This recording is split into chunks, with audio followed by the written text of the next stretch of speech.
Hi, my name's Karen Davies, and this is the Karen Davies Podcast, episode 22. Woody Allen said, "The only thing standing between greatness and me is me." We all have excuses. In fact, I'm the queen of excuses. Didn't go to the gym? I needed to lie in. Didn't do that networking event?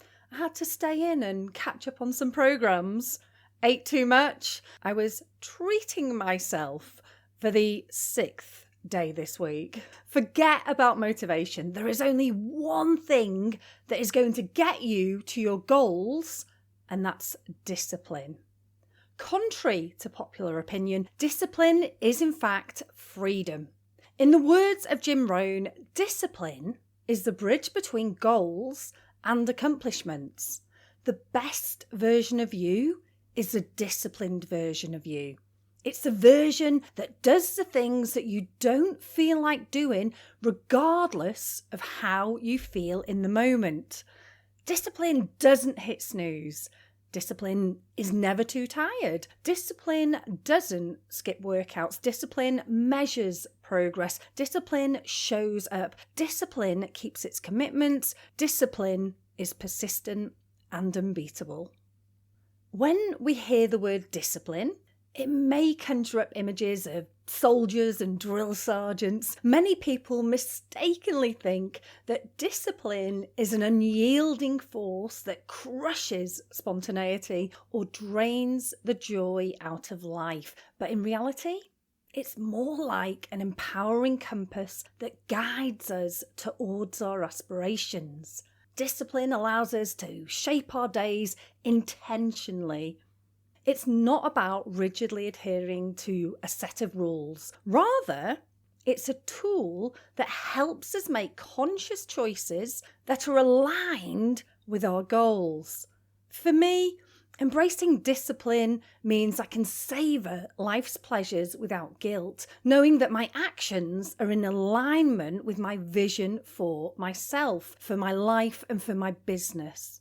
It's about finding that sweet spot where structure and flexibility coexist, ultimately leading to a life that's both fulfilling and empowering.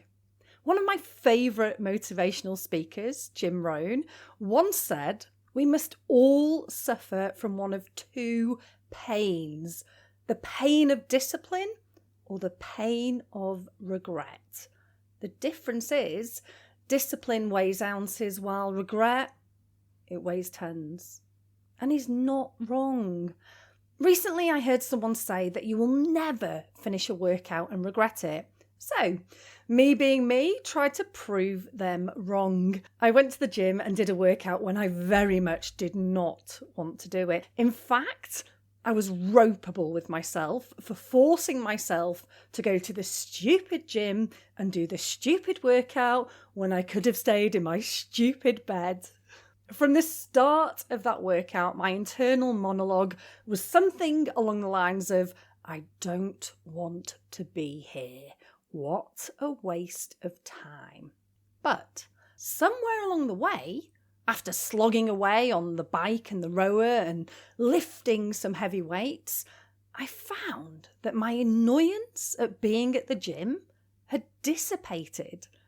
I had in fact proven myself wrong, but being the petty creature that I am, I will continue to go to the gym until the day that I regret my workout, just so that I can prove some faceless person wrong. That's discipline. I want to clear up a common misconception. While willpower and discipline might seem interchangeable, they're very different. Willpower is that fleeting burst of motivation that helps us to resist temptation in the moment or helps us to get started on our journey. Discipline, on the other hand, is a sustained commitment to a particular path or goal. It's like a muscle that you train over time. The theologian and philosopher Abraham Joshua Herschel famously said that self-respect is the root of discipline. The sense of dignity grows with the ability to say no to oneself. And in my opinion, If you can't say no to yourself, then you're going to struggle even more to say no to others. But why is discipline so much more powerful than willpower? Well, science has a lot to say about that.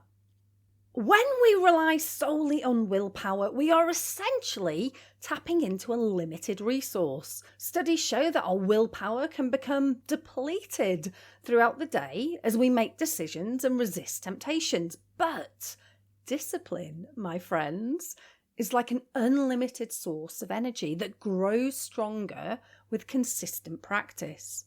So, why exactly do we need discipline?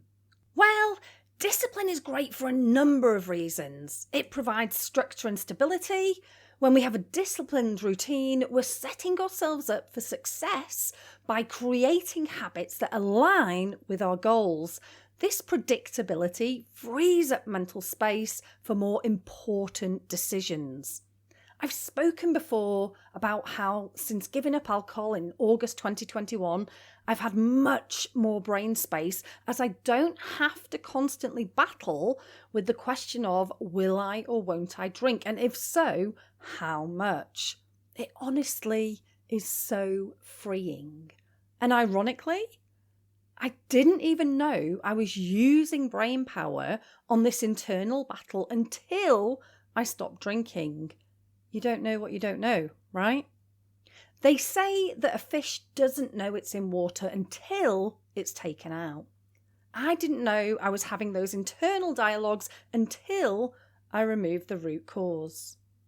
In recent years, scientists have stated that we humans nowadays experience choice overload.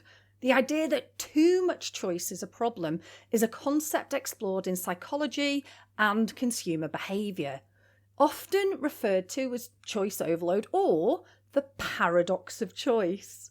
Steve Jobs is someone that understood this intrinsically, as was evident when, upon his return to Apple in 1998, he cut back Apple's product line from 350 items to just 10. So why is less choice better than more choice, as the choice overload suggests? Basically, the idea is that when individuals are presented with a large number of options, they may experience negative consequences, such as decision fatigue, anxiety, and dissatisfaction with their choices. And we can see real-life versions of this in our own lives. Have you ever tried out dating apps only to feel overwhelmed by the vast number of choices? And you've just thought, oh, forget it, and deleted the app? That's choice overload. What about when you've gone shopping for clothes or shoes and found that you can't choose just one item because there are so many to choose from? So either you come away with nothing or you get the same item in 3 different colours. That is choice overload. There was a great study done in 2000 by Columbia and Stanford researchers who came together to research this paradox. Before the scientific study, there was a common assumption that the more choice, the better. Retailers and the like believed that by offering more options, customers will be more satisfied with their purchases. The underlying assumption was that everyone is different, so everyone must each want different types of products, whether it's different sizes, shapes, or colours or flavours. By broadening the product offering, more people would find the appropriate product for them, and thus the product would appeal to as broad an audience as possible. Contrary to this assumption, the study actually found that people are not rational. Researchers found that although customers initially seemed empowered and excited by more choices, this enthusiasm quickly faded. So much so that when offered a choice of 24 different jams instead of just 6, customers were less likely to make a purchase at all than those who saw less variety. So, how can we apply these scientific findings to our own lives? Believe it or not, the best way to deal with or even avoid choice overload is to eliminate the choice in the moment and replace it with discipline. This is why when we are disciplined enough to follow a gym routine or an eating plan, or we're disciplined enough to work and pay our bills, then we reap the benefits. But if you really want to set yourself apart from the crowd, then there is no stronger alliance than combining discipline with identity. It can be an absolute game changer. For me, this fusion goes beyond just setting routines or following rules. It's about aligning every action with who I aspire to become. When discipline becomes intertwined with our identity, it's not merely a task that we are completing, it's a natural extension of our values, priorities, and aspirations, essentially creating a sense of purpose and authenticity. Every step you take, every choice you make resonates with your true self, leading to lasting transformation. It's not just about being disciplined.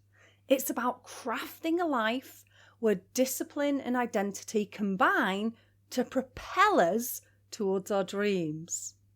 An example of combining discipline with identity is when someone is trying to quit smoking or, in my case, quit drinking. The statement when offered a cigarette or a drink might be, "No thanks, I'm trying to quit." This statement, whilst perfectly accurate, shows that the person has the identity of someone who is or used to be a smoker and is trying their best not to be that type of person anymore. However, an alternative answer could be, "No thanks, I don't smoke," or "No thanks, I don't drink." This is a subtle but essential difference. The person is saying that they are not a smoker or not a drinker and that they don't do that. That's their identity. This subtle identity shift can have a huge impact both subconsciously and consciously on personal habits. Think about it. There is no rule that says that you have to quit a habit or start a new one for an arbitrary amount of time before you're allowed to identify as someone that does or doesn't do that. In fact, I would positively encourage you to assume that identity the minute that you make the decision to be disciplined enough to reach that goal. No matter what it is that you're trying to do, whether it's getting up early, quitting poor eating habits, exercising more, make that your identity starting today. Tell yourself and anyone who asks you that I am an early bird, I eat healthily, I exercise regularly, and just watch the difference it makes to your psychology and your life. The moment I started to assume the identity of someone who doesn't drink, it was a revelation for me. Up until that point, I had just said, I'm not drinking and I don't have an end date, which was true. But somewhere along the way, I think it was after about a year or so of not drinking, I started to use the words, I don't drink, or I'm not a drinker. And it felt magical. When you're sure of who you are and what your values are and what you will and won't accept, then people take note. They respect your boundaries and they start to support you. And let me tell you, if I met someone today who had given up booze this week and who identified themselves to me with the words, I don't drink, I would fully support that. If I met someone at the gym who was there for the first time and they told me, I work out, I would fully support that. If someone quit smoking yesterday and told me, I don't smoke, then hell yeah, you don't. I'm here for these identities. So what is your identity? What is your vision of yourself? How do you act? How do you show up? What's your energy? What are your habits that you've adopted? What habits have you given up? Let me tell you about my identity. I'm an optimistic, positive, happy, confident non-drinker who exercises regularly, who eats healthy, the majority of the time, and who is a goal setter, go-getter, and who is a board member, an entrepreneur, an engineer, and a director. Did you know I was putting my engineering degree on my CV years before I'd even graduated? Don't worry, I didn't lie. I just put down Bachelor's of Engineering and the year that I was due to graduate, which from the point I started putting on my CV was actually about 5 years in the future. But I had assumed that identity. I was someone with an engineering degree, albeit one I was still working on. In my vision board and my life vision map, I was writing all of this and more in first person form for years before I embodied all of those things. And you can too. No one needs to know what your hopes, dreams and goals are, but you would better be writing them down and making them real. So, now that we have the identity, how can we develop and strengthen our discipline muscles? The key lies in setting clear goals and breaking them down into manageable steps. It's about creating a roadmap that guides our actions day by day. That, and surrounding ourselves with a supportive environment and like-minded individuals, can make a world of difference. Discipline isn't about being rigid or denying yourself pleasure. It's about intentional choices that align with your long-term vision. Celebrate your small victories along the way and embrace the journey of growth. Over time, your discipline will become a source of empowerment and pride. The American football coach Vince Lombardi famously said that the difference between a successful person and others is not a lack of strength, not a lack of knowledge. And he was right. I guarantee that you have all the strength and knowledge that you need, or at least you know where to find it. So, if you do anything today towards your dreams, please get clear on your identity and then set out a vision about how you will continue to show up in that way. Make plans and stick to them, but don't make them rigid. Have fun with it. From someone who started out as a waitress in a cafe and became a successful board member, director, entrepreneur and podcaster, I am telling you, it's possible to do and be anything that you set your mind to, regardless of age or ability. Thanks for listening. If you enjoy listening to this podcast, come and check out my website, KarenDaviesCoaching.com. There's plenty of resources, tips and downloads, as well as the opportunity to work with me.